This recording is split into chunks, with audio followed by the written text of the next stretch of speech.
And welcome to the March 8th work session of the Ann Arbor City Council, where today we're going to be talking about the fiscal year 22-23 budget with respect to the public services area and the city's attorney and the city attorney's office. Mr. Crawford, you have the con.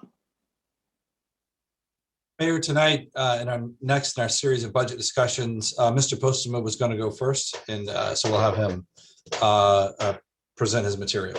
Tom, I think it's the reverse order. Mr. Hupy was going to go first, and I was going to back clean up. Sorry about that. All right. Well, That is fine. Thank you, Mayor and Council, for the chance to present the public services area budget and strategic plan implementation for 22 and fiscal year 23. With me tonight, I also have Marty Pershan, our Chief of Staff. We will divvy up the presentation, starting off with the introduction of what we're going to cover, and Marty will share.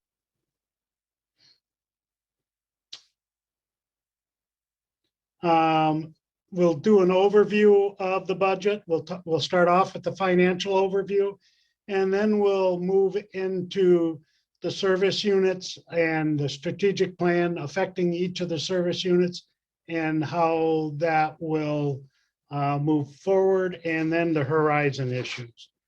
The public service area is 5 operating units and then the administration unit. Also on this slide, you'll see the capital projects, which is sort of a paper unit. It is where all the capital projects and the expenditures for capital projects are routed through. As a total, the public services area has about 225 FTEs. And Marty will lead us through the financial portion. You're on mute, Marty.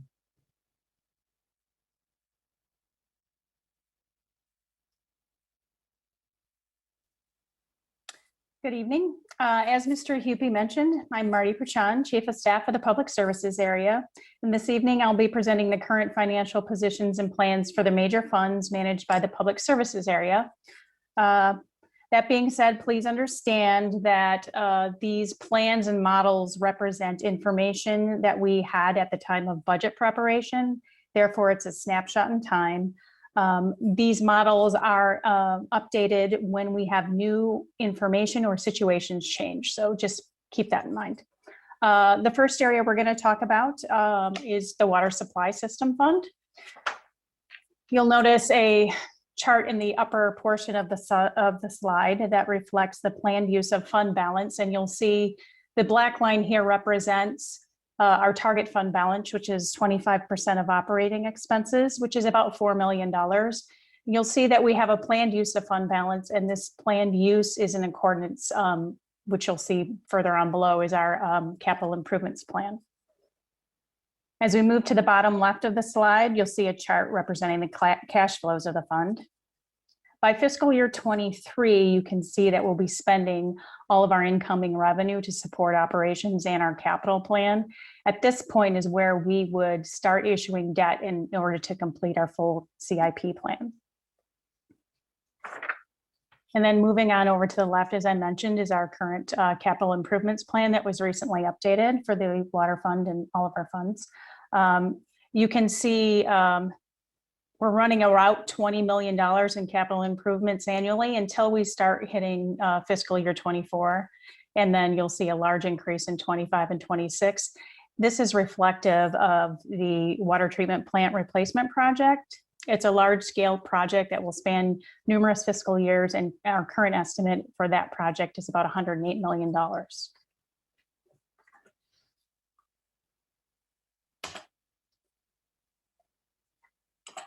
Next up, we have the sewage disposal fund. Again, the top portion of the slide, you'll see is representing our planned use of fund balance in support of operations and capital. Again, you'll see the solid black line representing our target fund balance, which is again 25% of operating expenses, which in the sanitary sewer fund is about 1.8, just under $2 million. That policy is set, is a city policy that is set based on best practices and recommendations of the city's financial advisor. On the lower left-hand portion of the slide, again, you'll see cash in, which is mostly our rate revenue dollars, and then cash out, what we plan to spend. And again, you'll see the lines meet in fiscal year 24s, and that in 24 is where we plan to issue debt to complete our capital projects. Of note in this fund, please note that we will see in 21 and 22 increased capital expenditures related to lining of our system, as well as cleaning and replacement.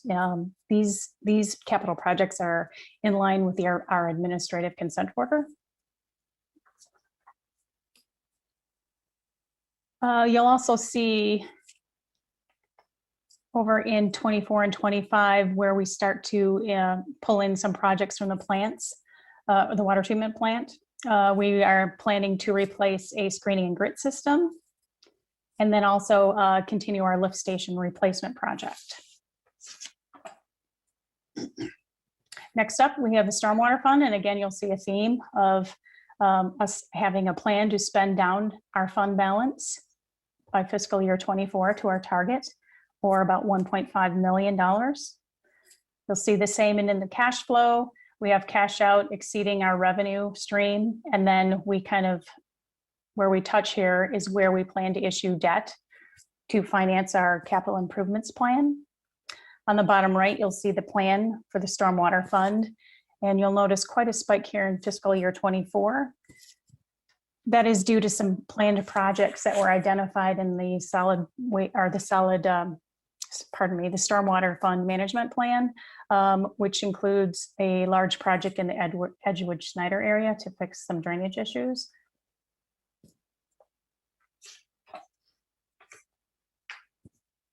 The next slide up will indicate to you our planned rate increases for our utility funds.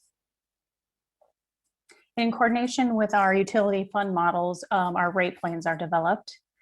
Our fiscal year 22 impacts to the average residential customer is an overall increase of about $6.69 per quarter, or $26.76 annually, which is just under a 3% increase to the average residential home or system user.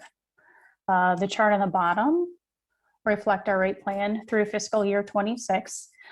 Please keep in mind that we reevaluate this plan annually. You'll see a steady increase anticipated for the water fund to address capital and regulatory requirements. However, we're projecting no increases through fiscal year 24 on the sanitary sewer side, and then we'll return to about inflation levels in 25 and 26. And in the Stormwater Fund, we are in our last year of our 5-year planned rate increase in accordance with the 2018 level of service study. So once we get past fiscal year 20, again, we'll just be around the rate of inflation planned for rate increases in the Stormwater Fund. Now we're moving on to our right-of-way and road maintenance funds. First up, we have the major and local street funds, which we've combined here into one slide. The major street and local street funds are supported by the Public Act 51 weight and gasoline tax dollars. You can see our combined fund balance as of June 30th each year here, the green portion indicating the major street fund portion and the blue portion, the local street fund balance. Again, the target in this fund happens to be 1 year of Act 51 weight and gas tax annual revenues.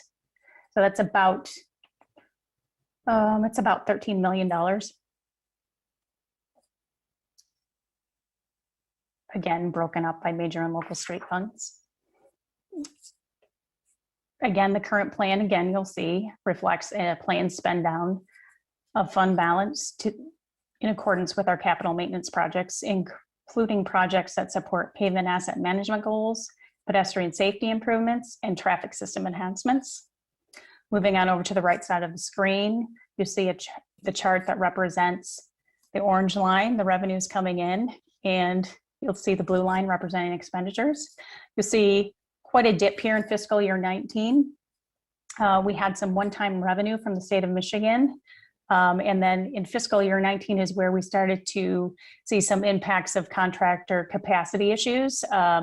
And also construction season happens to land right at the end of our fiscal year. So some of that work that doesn't get done here due to contractor capacities or weather issues gets actually moved over into the next fiscal year. And you'll see that happened in fiscal year 20 as well. So you'll see some spikes in 21 as we expect to be able to spend down and finalize those projects.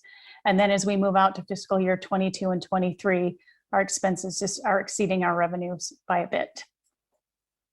In the bottom portion of the slide, you'll see a pie chart that represents how the funds are spent.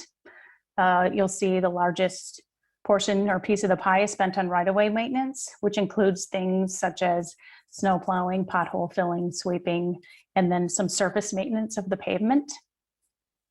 The next largest category is traffic control, which includes signs and signals, not only for vehicle traffic, but pedestrian traffic as well.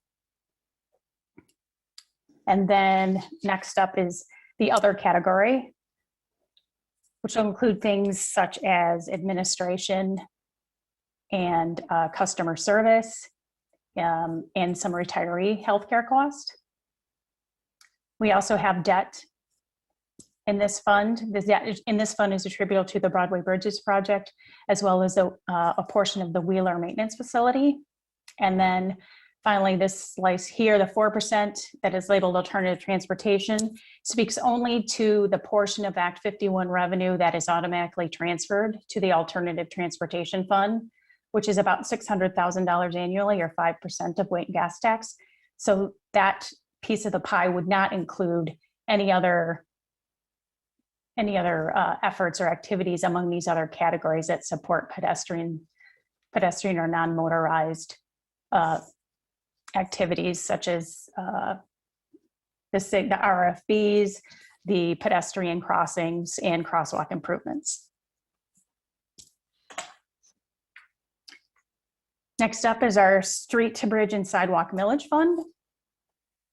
At the top again, you'll see our fund balance is about $5.5 million, and our target is actually 1 year, a half a year of street millage revenue. You'll see that we actually are projecting an increase in the target, in the fund balance to address some capital needs that you'll see later on in our capital plan.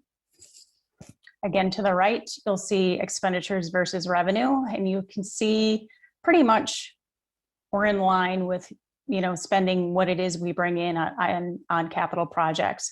But you'll see in fiscal year 21 an increase in expense. And again, this is due to some bleed over of contractor capacity issues on the road maintenance side. And on the bottom of the screen, again, the pie chart representing how the fund is spent. So the majority of street, bridge, and sidewalk millage is spent on resurfacing and capital maintenance. Next up is road projects, which would be reconstruction of roads. Then bridge and capital maintenance. We do some maintenance projects on some capital maintenance and bridge out of this fund, as well as the sidewalk ramp and repair project. And again, this is just the portion that supports the annual program. This wouldn't include any sidewalk and ramp repairs or for that matter, crosswalk routes that are included as part of the annual maintenance or the annual resurfacing projects or the road projects.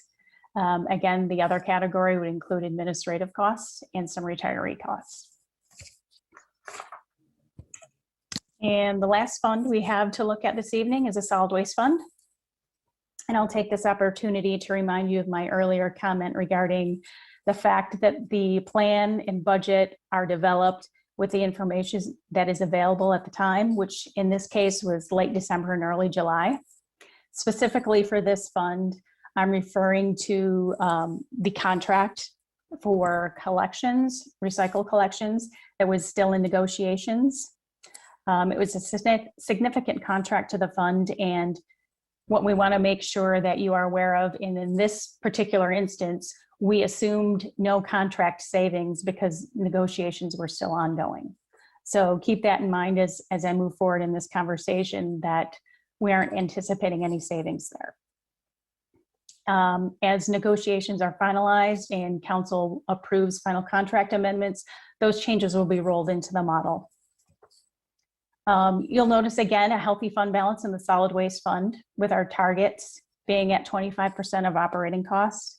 Again, you'll notice by fiscal year 23, we're slightly under that target. Again, assuming no contract savings in our collection contracts.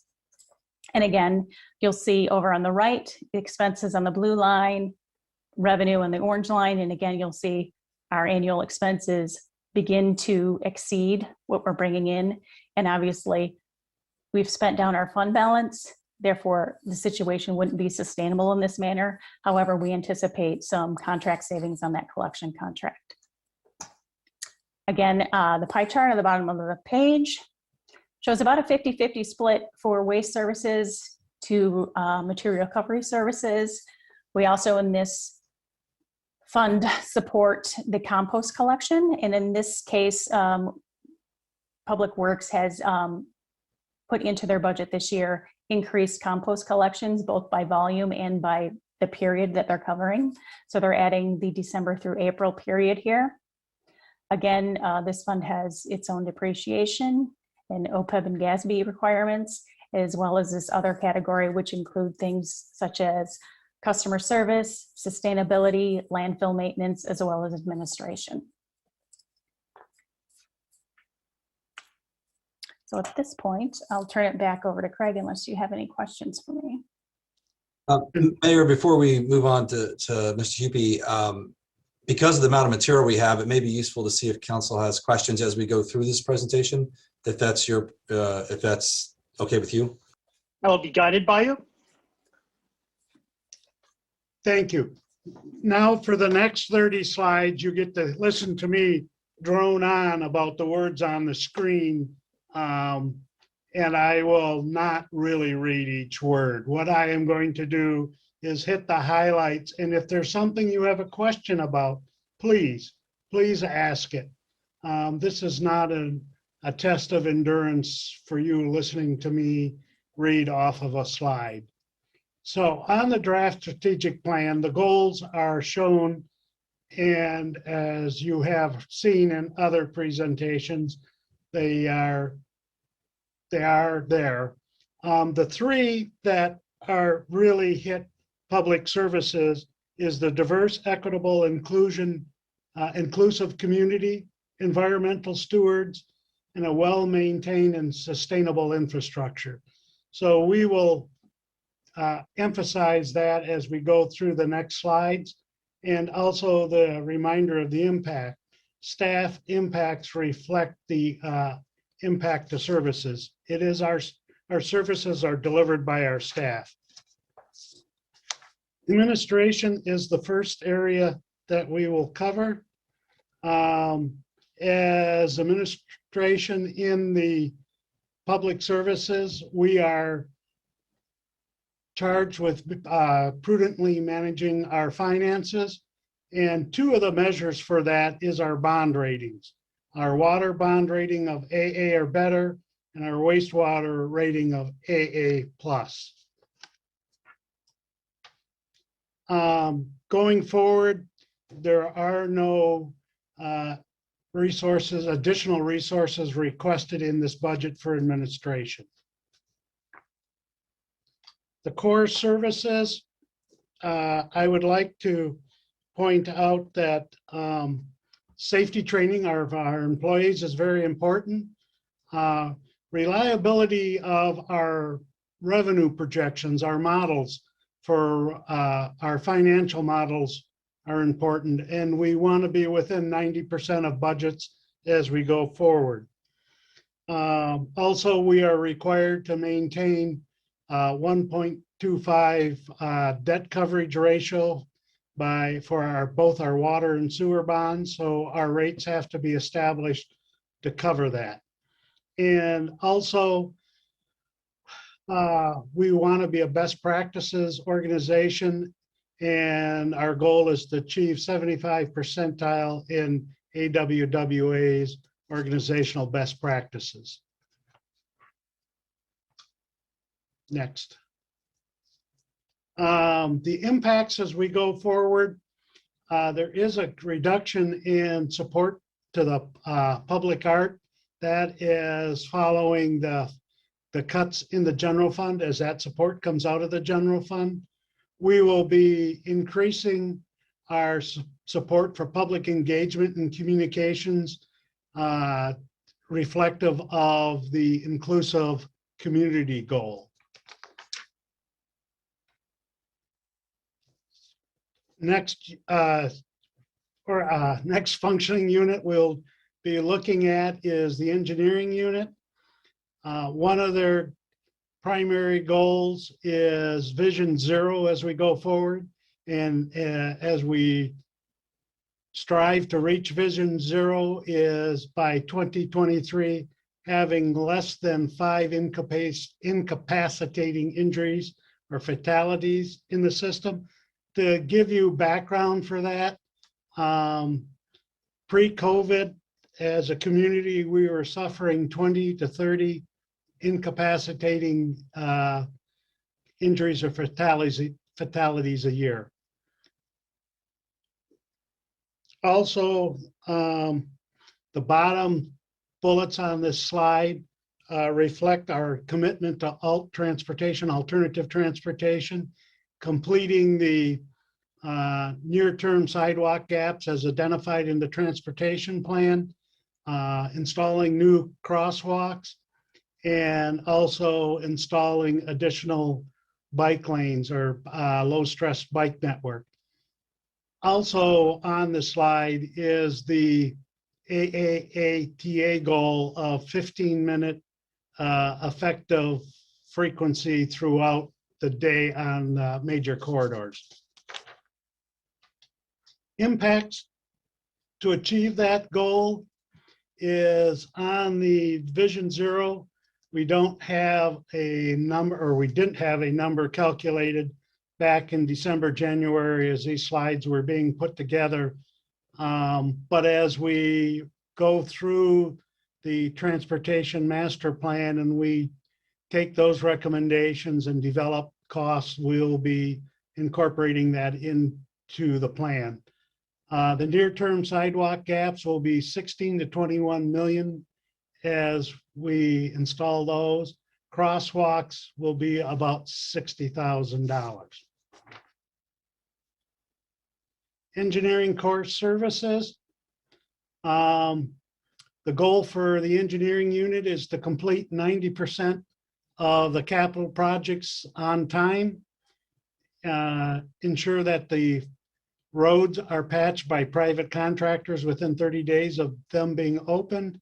And the goal, which you've heard before from us, is good or better for 80% of the streets by 2026. For the transportation engineering group, the responding to 100% of the A2 fix-it requests within a quarter.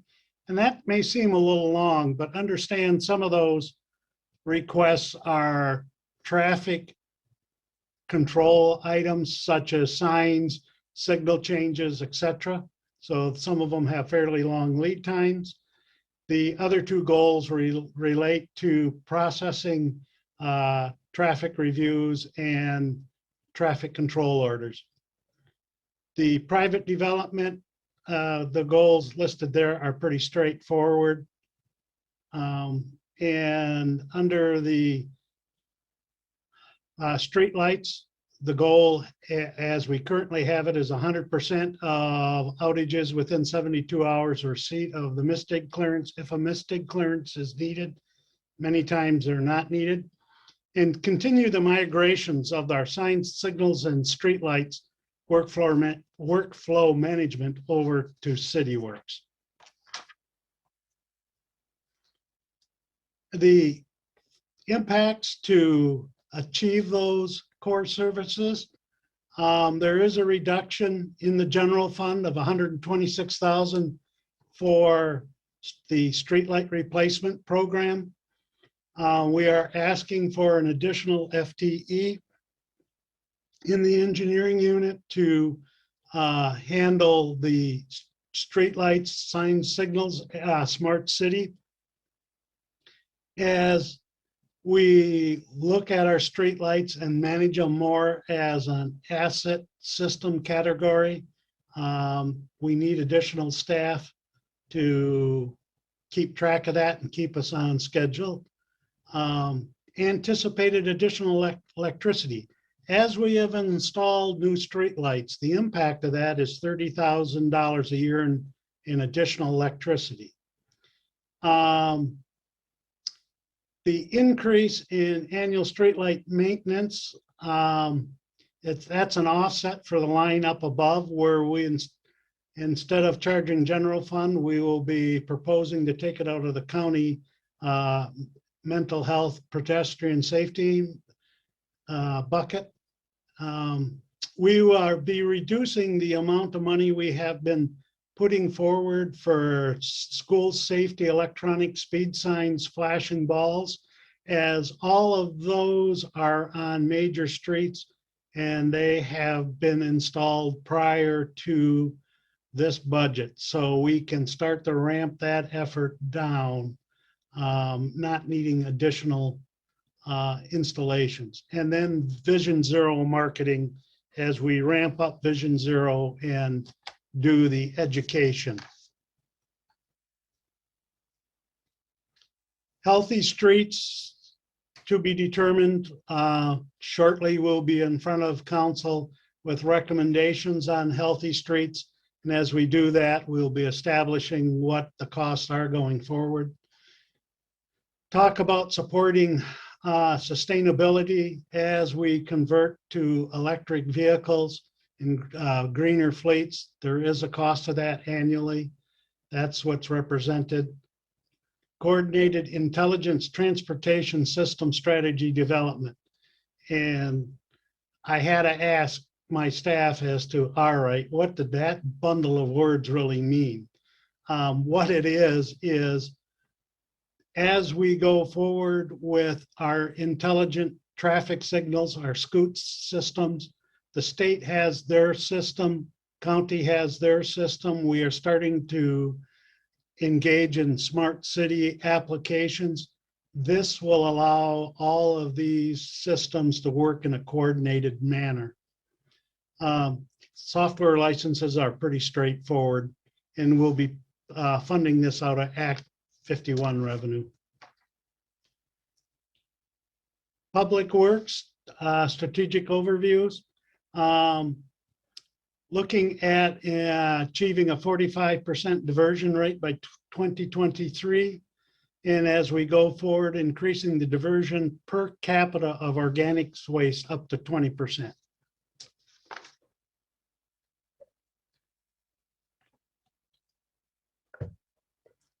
The impacts to achieve those objectives. The first two items come to about $2.5 million. That would be the commercial compost and multifamily compost. As we go forward with those new programs and installing them, that's an estimated cost. As I said earlier on another slide, and you're going to keep hearing me repeat this, electric vehicles to support sustainability has a charge to this operation also. Year-round residential compost is $99,000. And jumping down to regional drop-off center, the next two items come up to about $2.4 million. That would be for a regional drop-off center if we have our partners aligned and going forward with it. Right now, services at the drop-off center on Ellsworth are less than 50% of it are city residents using it. So as we go forward and needing to develop a full-time drop-off center, we have to have partners to go forward with that. The only other one I would mention is student move in and move out. That program is going through changes right now. Previously, we used to do it on a street in Hill and Tappan area, and it just wasn't sustainable there. And our vendor, RAA, the only bidder on that service, has declined to undertake the service anymore. Last year, we did it on the Fingerly site. U of M has not invited us back there for this coming move in, move out this spring.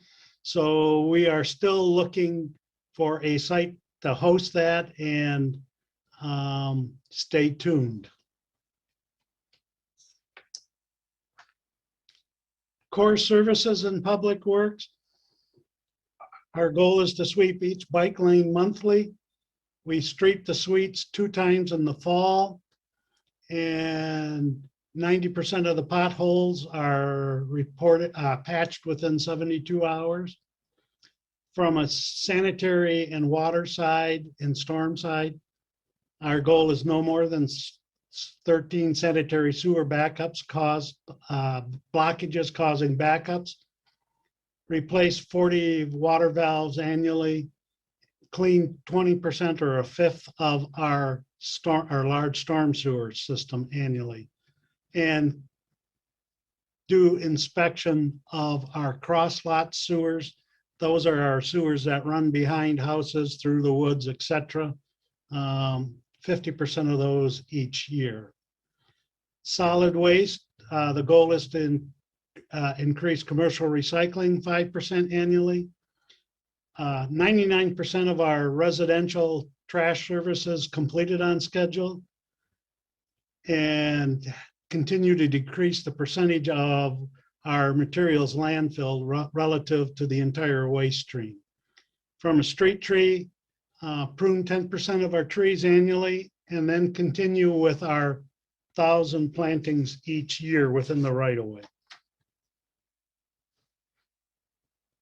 Public Works, continuing still on the streets. The first 2 items are continuing our move to salt brine application instead of using rock salt. I jumped down to the increased vehicle cost as we support electric vehicles and green fleets. And as we have established our bike lanes and our bike tracks, we have to increase our maintenance expenses for those to maintain them. All of these will be offset by the Act 51 revenue. Again, as we go to the bottom part of the slide, bike lane sweeping and the bike cycle tracks are requiring us to spend more on the maintenance than we have previously. Going into the water fund, the items to point out on this slide are, again, our electric vehicles, green fleets cost as we go forward with sustainability. And it hits this fund, as does it hit the Stormwater Fund. As we manage our stormwater system more from an asset management standpoint, we need increased engineering support to undertake those activities. Moving on to the next slide, the Solid Waste Fund. Top of this slide is green fleets increase to support green fleets. And also as part of that, a rapid vehicle charger as we look at going to a electric solid waste garbage truck and needing the rapid charger for quick turnaround on that vehicle. There is some offset with that because we will be using less fuel. Looking for an FTE to help for pickup services. As we increase the compost volumes, we have to have a vehicle and a body to pick those the compost up. So that FTE is in response to increasing our compost pickup. Other items worth mentioning on this slide is at the bottom, a new truck. As we migrate away from the 300-gallon totes, we will be needing to change our truck that picks up 300-gallon totes to a truck that will pick up dumpsters and be more flexible going forward.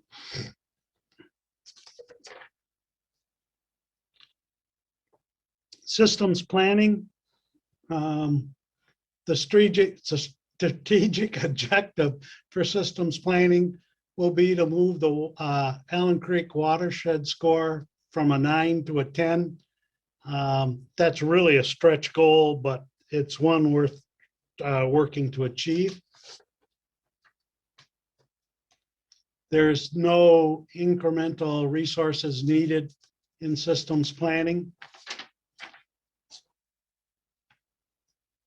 System planning's core services, they manage the stormwater retention and infiltration program. So we will continue installing green infrastructure to increase our infiltration of stormwater,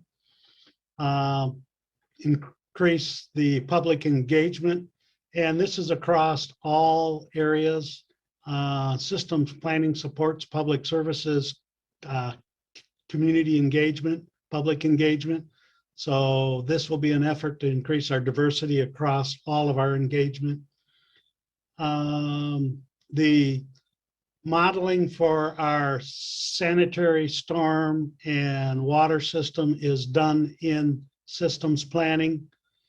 And that is critical support as we model and look at what we need to do going forward with each of those systems. And moving on to the next slide, the financial impacts, a minimal decrease for public engagement support for the tree line. For the water fund, we have to update our model. It's due, and we'll be migrating it to a new platform. From the stormwater side, every 3 years, we do an impervious study update, and it's due next year, and we will be performing that. Moving to the water plant, each of these goals are, the performance measures are what we already achieve and do. It's our standard of operating. Next. For the water plant, what we are looking at impacts, the chemical feed system and filter press improvements need to occur. Barton Pump Station, which is the pump at the bottom of the hill at the river that pumps river water up to the plant, that needs to do some upgrades. And within the distribution system, we also have pump upgrades that need to occur.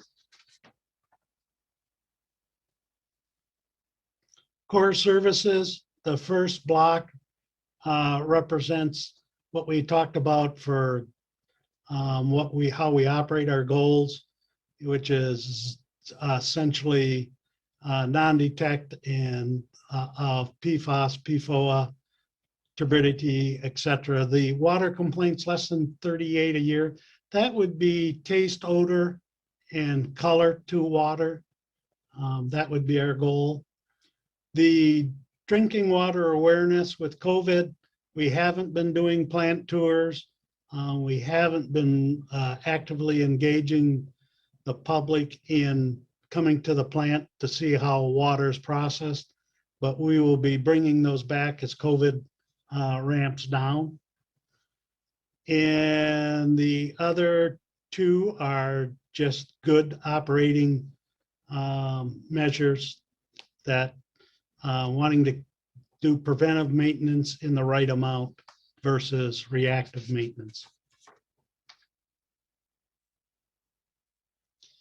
The impacts, the These are general fund impacts, although we are in the water treatment plant. These are the efforts that the water treatment plant does on behalf of the general fund for the hydro dams, for the dams that generate electricity. The big, large items on the bottom are required because they're managed by FERC, and we have to make those investments to keep our operating licenses. Next.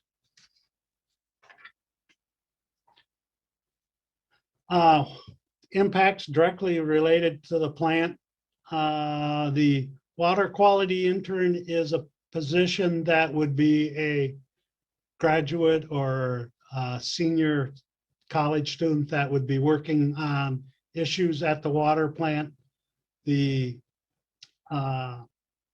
water quality research is a match. We have an ongoing grant that they are looking at water quality on our filters and how we can improve it. The biggest one on this chart are the chemical price increases and engineering services for asset management as we go forward with our number of replacement projects that we have. We exceed our engineering efforts that are embedded in the plant.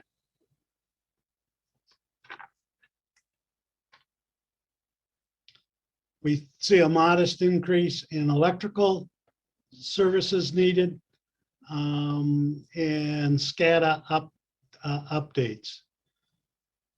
And that is all being offset by rates.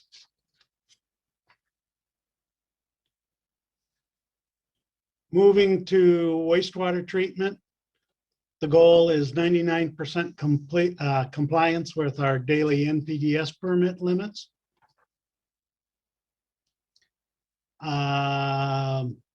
The impact that we are asking money for is revisiting our biodigester feasibility study, which was done about 5 years ago, and needing to update that study and look at it given the current view towards sustainability and issues that we may be facing in the future. You'll see this under our future long-term impacts of land application. Core services. The first one goes without saying, it's running a plant neat and cleanly. This second one is the land app of biosolids. And that was the one of those that a digester, a biodigester would help with us with less land apps being needed. Again, the open houses have not been occurring, but we need to bring those back as COVID is letting go of its grip on us. And the other one is we're obviously after 100% of our staff having up-to-date safety training.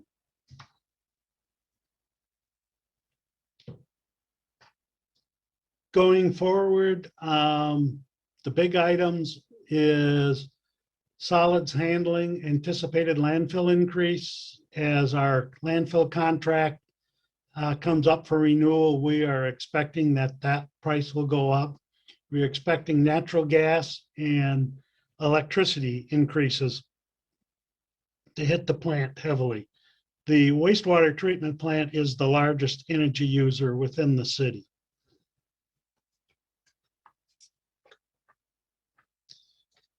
Horizon issues facing us. Increasing regulatory requirements, PFAS. We'll see a national standard or limit for PFAS come down. We are very well positioned for that given the leadership of our staff at the water treatment plant. Where that will cause us problems is not on the water side, but on the wastewater side, PFAS will pass through the plant.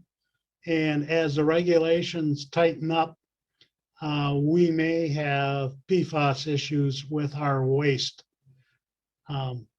NPDES phosphorus limits on the wastewater is an issue. Chlorides, lead and copper are issues that we'll be facing on the drinking water side. Succession planning and retirements, recruitment are always a struggle for our operation as we compete against the private sector. As economy heats up and there is better times coming, it is harder for us to recruit staff. Changes in the solid waste program will be issues as we go forward. Contractor escalating costs is a major issue we will be facing in the next 2 years. As an example, on one of our stormwater projects that we are starting to look at, the Churchill Pond, the cost of dirt moving on that project has doubled from pre-COVID to current prices. And that is a scary trend for us in other projects. Hopefully we won't see it in other projects, but it's one that we will have to be facing. The other, the aging infrastructure, we have to keep vigilant on replacing our infrastructure. Land application, biodigester. If we can go to biodigesting, it will help the pressure we have on land app. Going forward, land application will become harder as there is less land available, farmers willing to take the land app. The increasing non-motorized assets, bike paths, cycle tracks. As you saw, as we went through the presentation, we are having to ramp up the money put forward to those projects for ongoing maintenance after we build them. And I'm open to questions.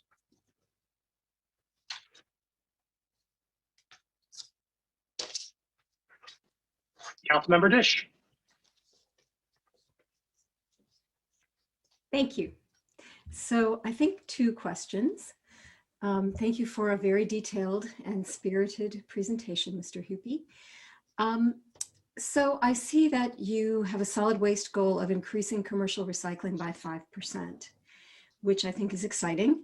But I'm wondering how exactly what's the plan for achieving that? Because I'm looking at all the slides about where you're increasing things.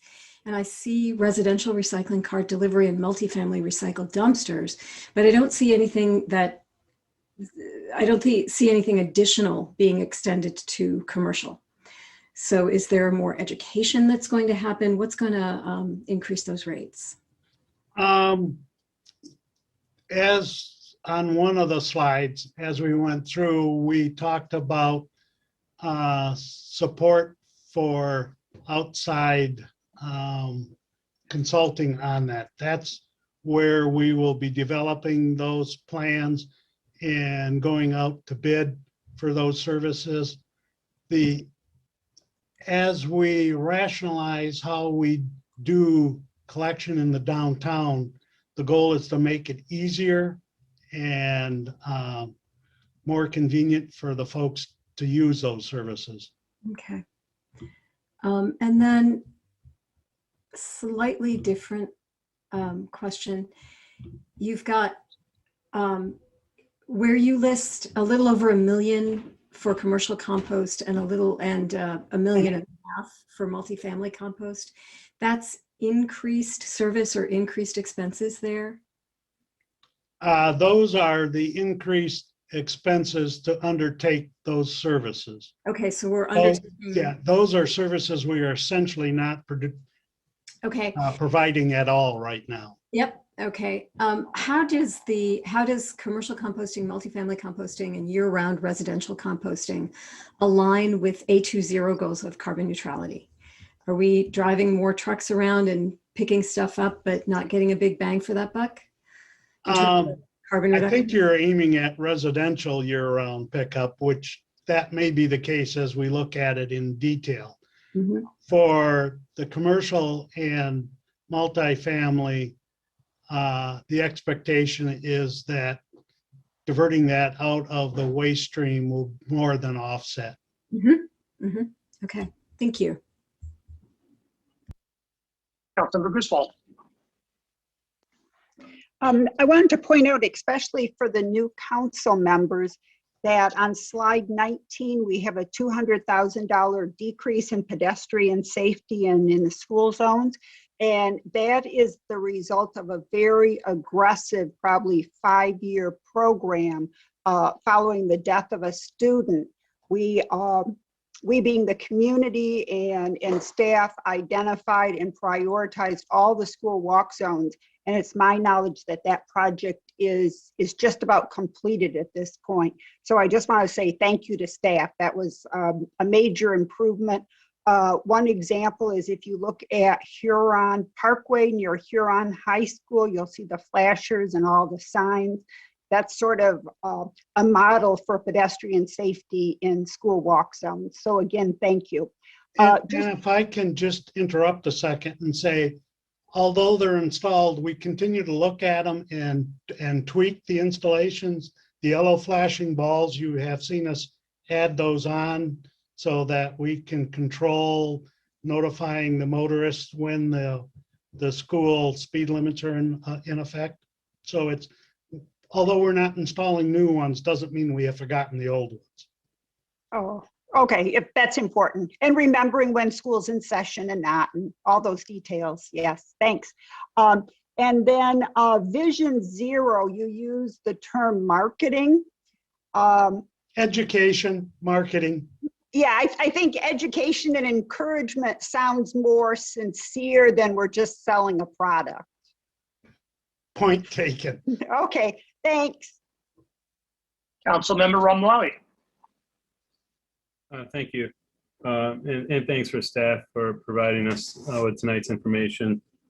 I have a question on the rate increases that are proposed on page 7. We were told in prior years that I believe at least that these percentages when it came to storm and sewer were going to be higher than what we're seeing here today. Storm 5%. I thought perhaps last year we were looking at something closer to 13%. Sewer, I didn't think we were going to be having a 0%. I'm just wondering what's happened along the way to revise those needs, and just curious as to why we're not even raising the sewer at all if we have inflationary pressures with natural gas and electricity and other issues at the solid waste plant. Shouldn't we be at least absorbing those in some rate increases rather than a fund balance? And then I got some other questions. Well, I will ask Marty to answer those, but again, remembering what she said at the beginning of the presentation, we look at the rate models each and every year to see what our needs are and how the rates need to be changed to support the operation. As to what happened, I think on wastewater, we were looking at about a 3%, and we've taken it down to 0, but I'll let Marty speak to each of those. Yes, that's correct. On the sewer side, we were anticipating about a 3% increase. However, we have found that it really isn't necessary, and due to the hardships that our residents are experiencing, we were able to drop it to 0 and stay within the 3% for 25 and 26 and support the operations and as well as the capital investment we needed to make with that rate increase. On the storm side, actually, you are correct. 13% was our last increase last year, but per that level of service plan, fiscal year 22 all along showed a 5% increase. And then thereafter, it would just be around the rate of inflation. So that is fitting right in with the previously described plan. Well, I appreciate that. And I'm sure the residents will too when it comes to paying their bills. On page 24, we talk about the increased cost of maintenance regarding the bike lane infrastructures. That's something, unfortunately, many constituents and residents are unaware of, the ongoing maintenance costs when we add to our infrastructure. What were these costs just 3 years ago? Do we know? I mean, right now we're talking $300,000 perhaps. And is this just in the protected bike lanes? Or are we talking arterials? How much does $300,000 get us? And where was that just a few years ago, that number? We can get back to you with what we spent 3 years ago on that. It's not only in the new lanes we have built, but it is a higher level of service in the existing lanes. Let's say out Packard. We are putting more effort into maintaining the existing bike lanes besides the ones we've added. So I don't know if we can tease out how much is increased level of service and how much is new service. So that $277,000 or thereabouts, does that include the monthly sweeping that occurs, or is there additional funds from Act 51 or somewhere else that pay for that? I mean, what I'm trying to get at is 277,000. Again, I'll let you. I'm sorry. Go ahead. No, I was going to say I believe that is correct, and I'm looking at Marty as I say that. Yeah. So it's an increased level of service. So we were sweeping the actual bike lanes at a higher frequency than the road itself. So that results in the 277,000 was increased sweeping frequency. I think the public works staff was doing that twice a month, if I recall correctly. And again, what parts of the infrastructure or can I get that either now or later as to know where we're spending that money on our infrastructure? We will look at whether we can tease out increased bike lane sweeping versus adding sweeping to new facilities. Now, some of that is weather dependent because of the leaves falling and such. So this year we saw a big spike with the increased level of service and the amount of leaves that were in the bike lane. So we can look at teasing that apart, but it might be a swag. Anything would be better than just the general sum. We'd like to know as we go forward if we're going to be increasing bike lanes. I think in this presentation you had talked about 10 more miles here shortly. The ongoing carrying costs of this needs to be addressed. We need to understand what we're signing up to here with subscribing Yes. to this. It's important. And if I could get that, I'll follow up with some more questions. But teasing that out, what are we paying annually, price per mile for bike lanes? Well, we have other parts of our infrastructure that are exceedingly dangerous that unfortunately don't make the cut in terms of replacement or addressing. If we go back to page 10, I apologize real quick. We talk about 18% of the fund balance going to sustainability. What part of sustainability is that going to? Is that part of our composting? We talk about 18% of the budget going towards sustainability. What slide again, please? Page 10. Yeah, so that would include such areas as sustainability, but that's not sustainability in total. That also includes administration costs, landfill maintenance costs, customer service costs. So it's just a catch-all, and sustainability is one piece of that. 18%, not 18% in total. And what does that sustainability portion consist of? And it can be sent to me in an email if needed. It's mostly staff effort. It's the staff on the sustainability staff that is funded with the solid waste millage. Okay, thank you so much. You bet. Councilmember Briggs. Thank you. So just to follow up on the comments around bike lane maintenance, I'm glad to see that those are happening. That's been a longstanding issue in our community, and improving the level of service there is great to see, especially if we're going to move towards our 50% reduction in trips traveled. We're going to need to make sure that our infrastructure is well maintained. So great to see that. The question that I had was around the additional FTE for streetlights. Could you describe a little bit more about what that position is, and if adding that position means that frees up other staff members to be focused in on other activities that they have previously been focusing more on streetlights? And then I might have some follow-up. That position is, let me back up and say, during the Great Recession, we had ignored our streetlights. We just cut our maintenance and budget to them to the bone. We were only buying the electricity. As we go forward, we are ramping up to manage those as an asset category, as an asset system. And that requires staff to tend to that. Just as we do modeling and asset inventory in the other systems. For an example, why we do modeling in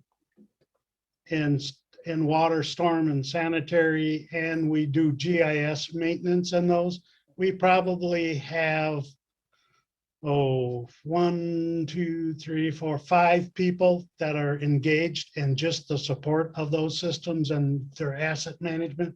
We need to build that ability to support the streetlight system. It will not be 100% only the streetlight. That person will also be used in other areas and signs and signals, but it will be primarily supporting streetlights and asset management, making sure we are identifying what lights need maintenance, when it's being done, when they're being replaced, etc. Thanks. And I know that is part of that in terms of changing out our assets. I know that DT has been upgrading their infrastructure and changing out to more LED lights. Is that something that's happening internally within our system as well? I should have this percentage right off the top of my head, and I don't, because we just discussed this with Mr. Crawford a little bit ago. A lot of our streetlights are already changed over to LED. Mm-hmm. And I don't know if Marty knows off the top of the head how many of that are not LED. We can get you the number though. I was just curious. But it is a direction we are going. Okay. Yeah. And I guess the follow-up on this is I know we're updating our, at some point we'll have our light ordinance that is for private development focused in on addressing sort of light pollution. And I know that there's been some kind of internal discussions around the Orange Book and how that might kind of coordinate around our streetlights and the impact that they might have on light pollution as well. I guess I'd hope that sort of gets built in a little bit into this new position. Yes. And understand right now, all of the fixtures that we are purchasing for streetlight are dark sky friendly. I don't want to say they're all certified, but they're all, we very much look at dark skies as we're purchasing them. Yep. Great. Thanks so much. Councilmember Song. I have a question about contractor capacity and escalating costs. Is this something that we saw when we were recovering from the last recession too? And is there any way to, coordinate with other infrastructure projects or capital improvement projects that are happening in town? I understand we have, different processes for RFPs and everything, but if there's, if there's work being done at U of M, could we leverage their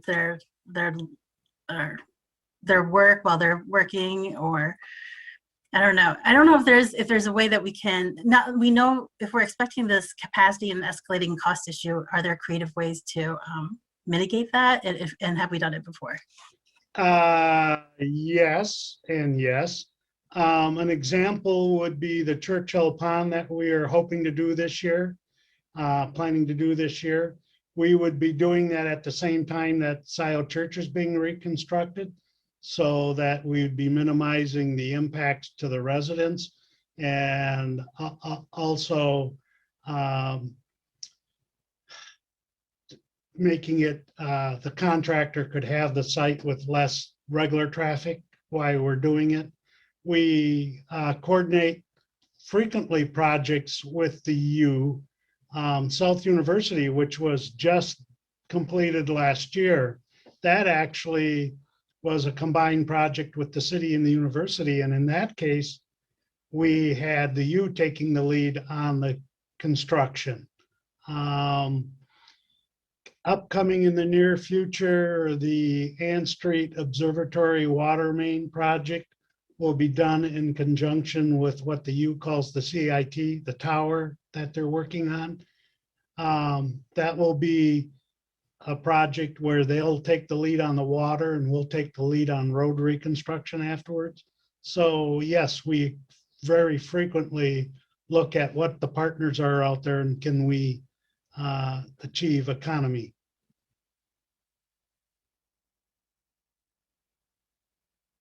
Thank you. Further questions?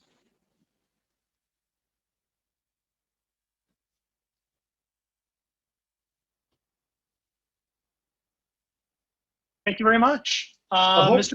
Hopefully I left enough time for Mr. Postma. I didn't cut too much off his presentation. Yeah, well, I don't need that much time, although looking at your presentation and when I talk about Mr. Wilhelm's responsibility to understand all of that and do all the work associated with it has sort of freaked me out right now. So I'll have to stabilize myself and get going. I'm going to do that by doing a screen share.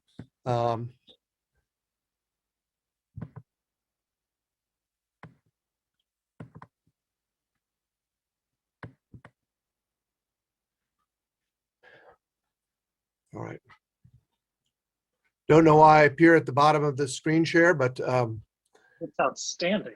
yeah, well, I don't know how to do it, so it must have done it by itself. So I will just You're a confess. Zoom savant, Mr. Post. Yeah, yeah. Okay.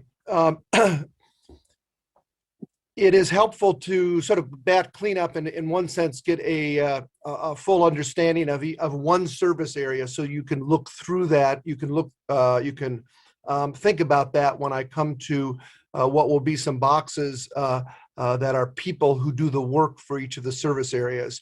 Our office serves the city, serves the council, and serves the service area administrators in performing the work.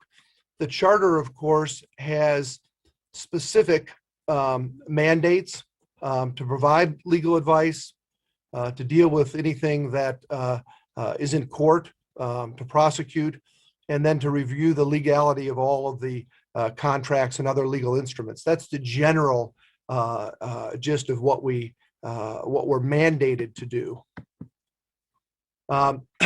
As far as the boxes, you all, last year I went through these, and you all know that I basically have divvied up the assignments in the office on a business model that has an attorney specifically assigned to a service area. So for public services that where Craig just outlined all of the work in that area, the primary attorney, as you know, is Mr.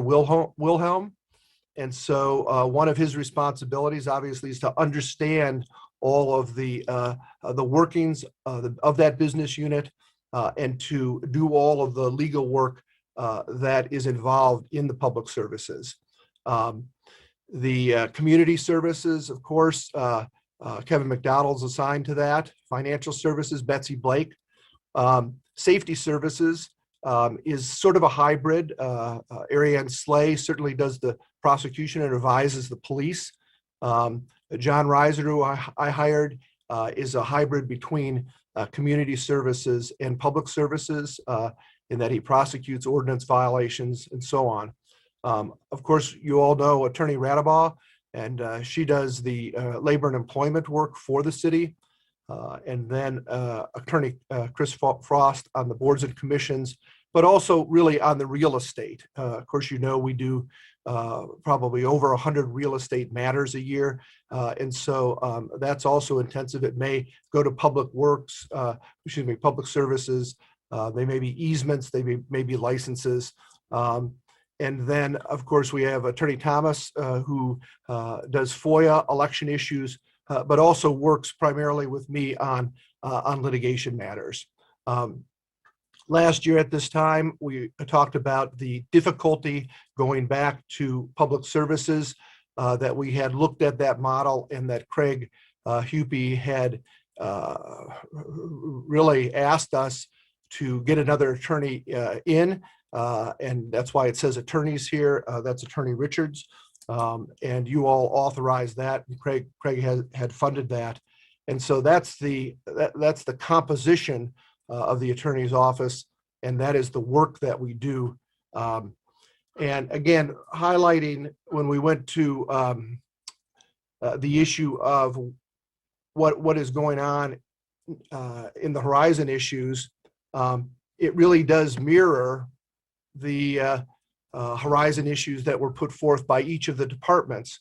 And so I don't want to read through this.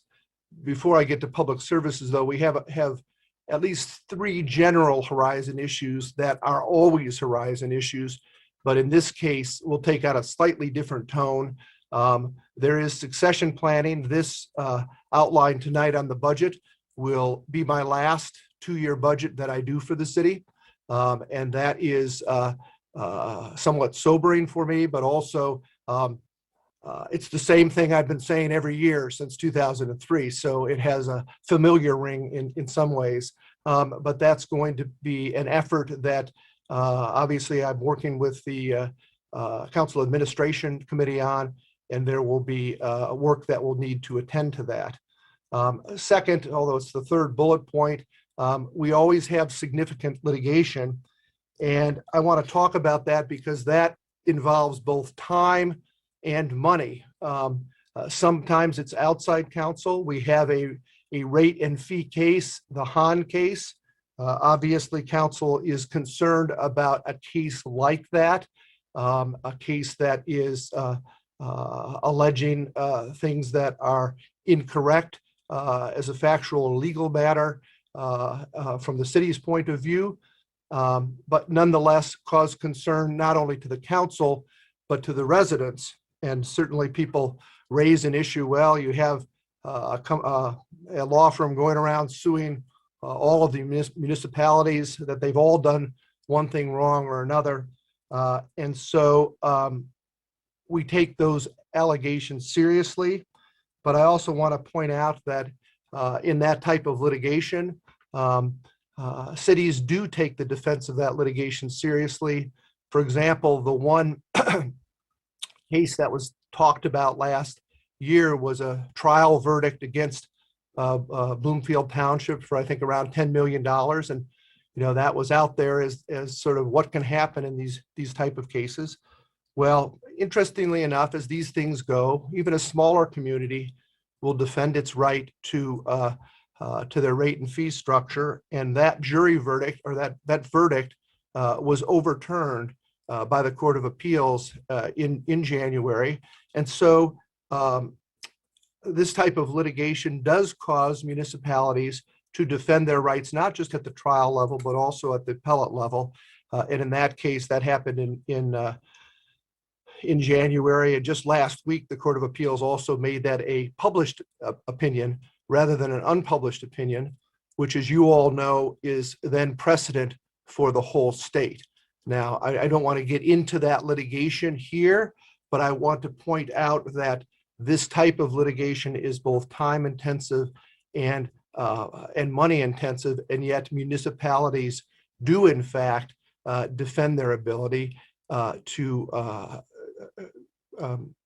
do what they defend their rate structures. And so we watch another municipality, obviously a smaller municipality, defend its right and be successful in that. all of these cases. I think there are now 6 up in the Supreme Court, and so we'll be watching that issue. But it's significant litigation because it's a very important point, and we've discussed that before. So that type of litigation, other litigation from the past, the footing drain disconnect case, and other things, these things come up. Now, the third bullet point in general is the increased work and legal issues generated by boards and commissions. You all know that the culture of Ann Arbor is we have a lot of boards and commissions. I've never compared it specifically to other cities, but a lot of other cities think we have a lot of boards and commissions. Let's put it that way. Again, I'm not I'm not criticizing it at all. In fact, again, it's important to the culture, but it does generate additional work and legal issues coming out of those boards and commissions. So those are 3 general horizon issues. As far as public services, you heard Craig go through all of the lists of things that they're doing. And the major thing, although it's not just in public works, it's through Dr. Salt's sustainability efforts. Those things, those goals and efforts deal with regulatory work, deal with all sorts of legal issues that come out of it. So that's just important to, as far as themes, sustainability, and frankly, technology. All of the technology contracts, all of those have risk aspects, and so those are fairly specialized. So that's just one unit, and that's public services. I'll go financial services. The main aspect of that, and Attorney Blake is working on this, is the contract lifecycle management. It's something that is citywide, and she has worked with IT and really procurement on this project, and that is continuing this year. Community services. I just finished talking with Derek Delacourt today, and he was like Craig was last year, and that is he indicated he wants much more of Attorney McDonald's time. And now, given that he has all of Attorney McDonald's time, the request is for more time and more. It may even be outside counsel on some aspects of this. Obviously, the affordable housing millage may generate additional work. It's technical work, Greenbelt, and those acquisitions, although not done by Attorney McDonald, done by Attorney Frost. We see, I just got the list of even closings by the end of this year, and certainly they're substantial. Human resources. This has been quite a year for human resources. Attorney Radabaugh, as you know, works on all these things. With the pandemic, it was an unusual year last year that generated a lot of work from her, and working with John Fournier that year. It was very productive, but we've highlighted some of the initiatives, and they primarily deal with training. Safety services, Attorney Slay identified, it's not only Ann Arbor, but every community is dealing with 80 new state laws or modifications going into effect in the coming months. It's staggered a little bit, but the integration of those laws into existing laws, and an effort that really is part of a 3-year effort that she's been doing to look at and redraft current code to integrate all of this, is going to take significant time. Again, implementation of the community policing model that has a legal impact, mainly in Fourth Amendment training, other community standards training, and working on policies and procedures.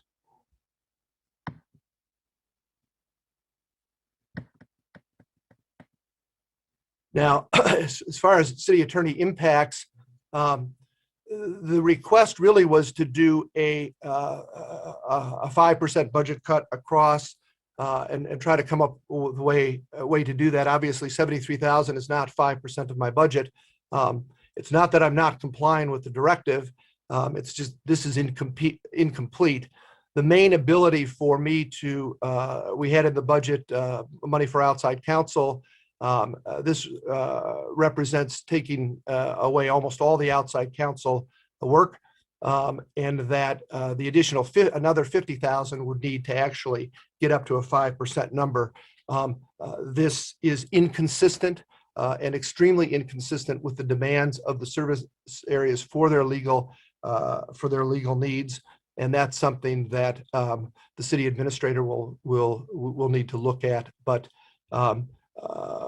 the city attorney budget is basically just personnel, and the needs are not decreasing, they increase each year. And that's why we have the horizon issues. So with that, I don't want to take any more of your time. My presentation has been similar every year, but it gives you an idea for the new council members who are in the boxes. You've met a lot of them. And I remind people again that they're not just things to do. There's people who actually do those. And that's important. And they take care of and work carefully with the service areas. And that is really important to have a proactive view of legal work in the city. So with that, I'll end it and take any questions. Councilmember Umlaui. Thank you, Mayor. And thanks, Mr. Postman, for that presentation. Real quick. In the prior years, you had described having an overhire program to help with succession planning. Money was put aside for that. I didn't see that here. Are you planning to do that, or did I miss anything there? Usually the overhire program is done through the city administrator, not through an individual department. I think they will need, they may need an overhire program, even in my position, in some ways, because as I've outlined to the admin committee, and I appreciate your interest in succession planning, Councilmember Umlaui, and I think it's important all of the people on the administration committee are committed to that. But basically, if you look at hiring for my position, obviously I was hired in 2003, over 18 years ago. So the issue will come up if you hire someone from the private sector, as I did, they would need to come in and assess things. So there may be a need to do some overhiring. If you hire an internal candidate, if somebody steps up and does that, you will need to replace that candidate's work, at least a portion of that work. And so it's not the case that someone internal can just take over, because you're going to have to do another hire anyways for at least a portion of the work. And so that really is the issue. There may well be an overhire component of this. It just can't fully be determined right now. And so that would be a discussion with the city administrator. Mr. Councilmember Umlaui, I can just add that while that wasn't an impact as in our previous conversations when the budget was originally kind of brought together as a concept, that is something that's been increasingly, I think we may need to actually consider and maybe bringing forward to you with a recommendation. Yeah, the succession plan, Councilmember Umlaui, and certainly the council is aware of it. The succession planning that I've done over a 5-year period, really with the input of the administration committee and the constant attention of the admin committee to make sure that this is being followed through. It's been a really successful program. And so I appreciate your interest in that. I may have one hire next year, depending on a transition. So I would have to talk to the administrator further, but I don't usually put it in my budget. So thank you. Councilmember Griswold. Thanks for the presentation. I have a question about outside legal fees. Are they totaled somewhere, or are they assigned to different departments depending on what the attorneys are working on? Yeah, it really it depends on that. We don't use outside counsel that much, although we have 2 larger cases right now, both Gelman and the Hahn case, where we do have legal fees. And so I don't have that in the budget. Usually Craig would have those type of things in his budget in some way. And so we'll be reviewing that further with him. That usually gets done closer to the time the administrator actually finishes the budget, because it's not always clear what the horizon issues for those particular litigation. And so we don't usually put that in December. So that's something that needs to be adjusted.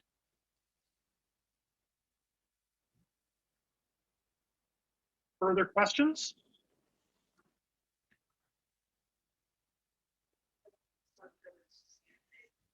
And to follow up, Councilmember Griswold, we do have some outside counsel in my budget. The city administrator put that in last year to cover some things. We've used part of it, but miscellaneous things may or do come up. And so that's an issue. I dealt with the council last year on it, and hiring the additional person, we're hoping to cut that back somewhat in my budget. So that was the plan, and we're working on that. Yeah. Further questions? Mr. Postma, thank you. Thank you, council. We now come to public comment general time. Public comment general time is an opportunity for members of the public to speak to council and the community about matters of municipal interest. To speak at public comment general time, one need not have signed up in advance. To speak at public comment general time, please enter the number on your screen. That is 877-853-5247. 877-853-5247. Once you're connected, please enter the number on your screen. That is 842-1273-2148. 842-1273-2148. Having entered that number, please enter *9. *9 to indicate that you wish to speak. Our clerk will identify you by the last 3 digits of your telephone number when it is your turn to speak. When it's your turn to speak, you'll have 3 minutes. So please pay close attention to the time. Our clerk will notify you when 30 seconds are remaining and when your time has expired. When your time has expired, please conclude your remarks and cede the floor. Is there anyone who would like to speak at public comment?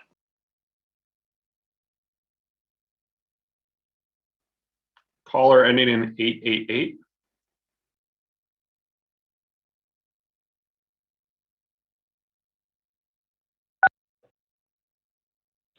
Hi, my name is Joe Spalding, and I'm calling from Holland, Michigan.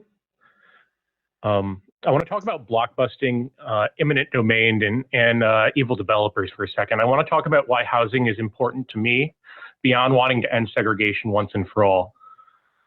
I'm permanently living in Michigan, but I was in California for 3 years, and within months of moving there, it became clear how volatile the discourse on housing has made the political environment there. Conventional wisdom says California is a blue stronghold, but a slick conservative demagogue could leverage the current discourse on housing to a statewide election win. The foundation is a multi-sided, well-intended struggle over an issue that has been a buck passed down to the local level for over a century. The IPOC know about blockbusting. We know about government seizing Black and brown owned properties for private investment and to build highways. We know that in many cities, areas currently zoned for multifamily housing are purposely put near and in our communities. This has rightfully angered activists with long memories, leading to progressive distrust of developers. I distrust developers. Detroit shouldn't hand out tax abatements to the illiches who keep building absolutely nothing. This is why legalizing fourplexes across American cities is an equity issue. No one is saying density isn't needed. We all know the sustainability and economic benefits of letting people live near their jobs. The position that maintains the segregationist status quo we hear most frequently is, we need housing, but not in this spot. This is why the Berkeley resolution is so significant. I'm asking council to review the resolution Berkeley passed and consider passing one that's similar, suited to the needs of Ann Arbor. Their resolution aims to legalize fourplexes by 2023. They also happen to pass a 100% affordable housing overlay, which I believe council members Hayner and Griswold should take a really close look at because it seems like something y'all would be interested in. I'm serious about that. Housing absolutely could split the Democratic Party in half over the next 6 years, but Ann Arbor can lay the groundwork to make sure that our state and our country come out stronger over this issue in a very historic way. That's all I wanted to say tonight. Thanks everyone for giving me your time. Thank you.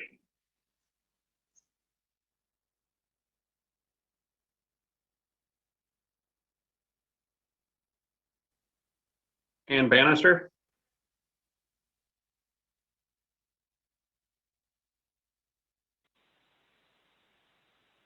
Hello, can you hear me? Yes, we can. Okay, great. Hi, Ann Bannister, and I just had a suggestion for the attorney's office presentation, maybe in the future. I think I had made this suggestion last year, but on slide 3 of the attorney's office presentation, we had all the boxes of all the different areas that the attorney's office covers, and I would suggest it would be useful to talk about how many FTE there are. I think there might be 12 FTE, and what the budget is. I think it's around $3 million. And it would be great if those different boxes could be broken down into a big pie chart about just for accountability, you know, how many hundreds of thousands are spent in each of the various areas that were talked about tonight. Mr. Postma gave a high-level run-through of a lot of very expensive legal work, but I would think it would be useful if we could tie it to specific attorneys, specific departments that related to those boxes on slide 3. Thank you. Thank you.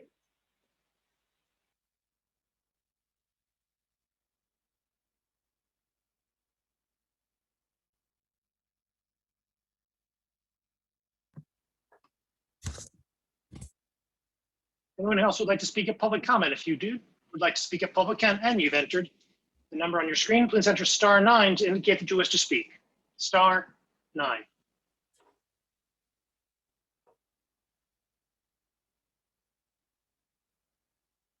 Phone number ending in 323.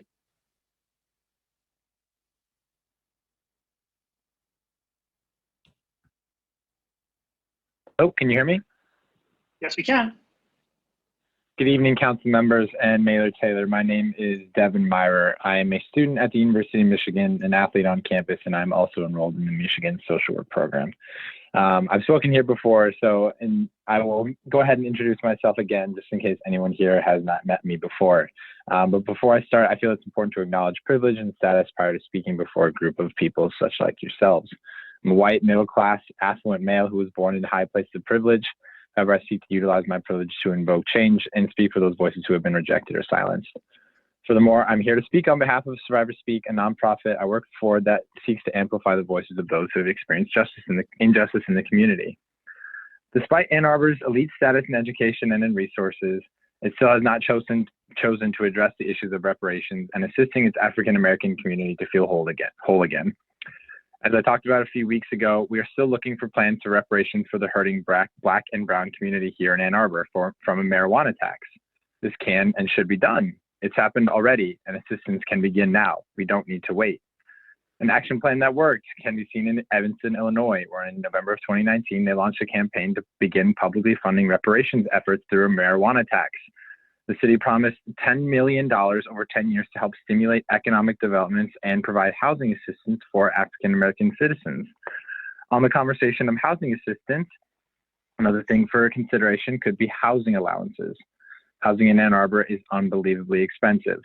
A suggestion would be for all of you to accept raffle names, accept names raffle style, and pay for people's housing throughout the year.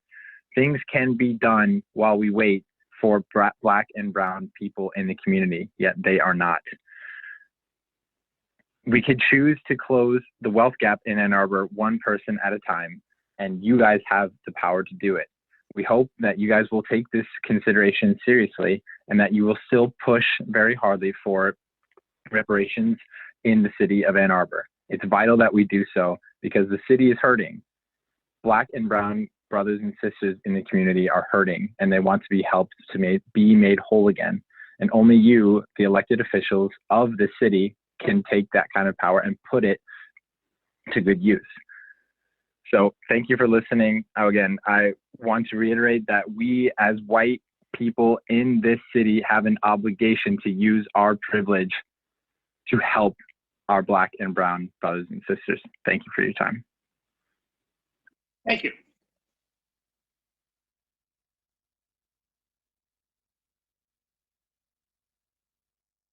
If there is anyone else who would like to speak at public comment, please do so please indicate that you wish to do so by entering *9, *9.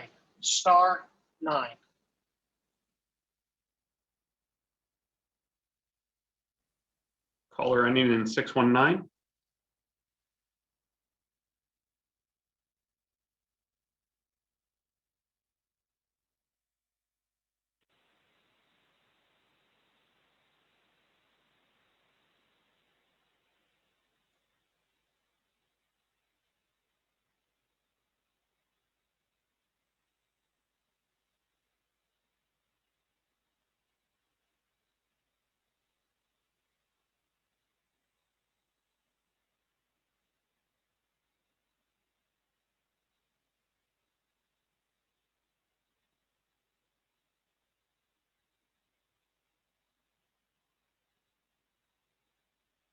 Caller 619, perhaps, Curtis, perhaps they are muted. Is that an issue? It doesn't appear that way from the screen.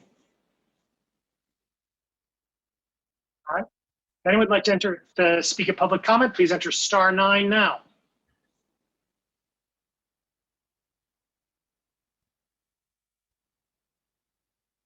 Caller ending in 486.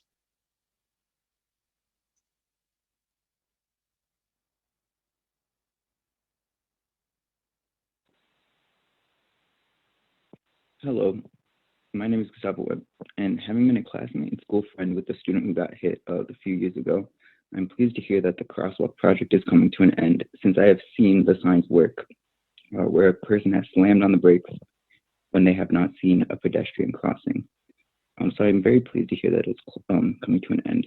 However, I urge council to please stay vigilant in finding places that do not have the crosswalk flashing signs and need them, as they are very effective in saving lives and no one deserves to get hit. Thank you. Thank you. Anyone else would like to speak at public comment?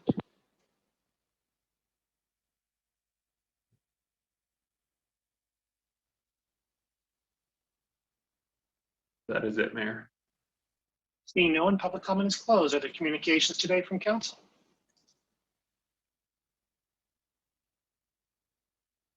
Councilmember Ditch. Yeah, I have a quick communication.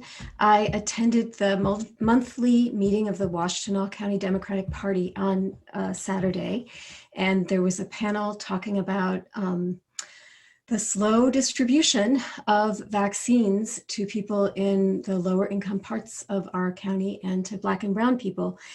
And they have a Google Doc that you can sign up to do some action that can help people get into the system to get their vaccines. And I want to give you I want to read aloud for the 2.5 people who might be watching right now, the address for this Google Doc. And I will send it out with my newsletter, and you all can do the same. I can send it to you all in a message, but it's bit.ly/WCDP, Washtenaw County Democratic Party, WCDP, COVID equity.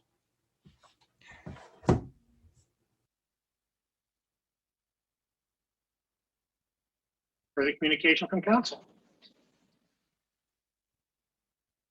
We have a motion to adjourn, please. Moved by Councilmember Griswold, seconded by Councilmember Rodinas. Discussion, all in favor? Opposed? We're adjourned. Thank you, everyone. Good night, folks. Thank you.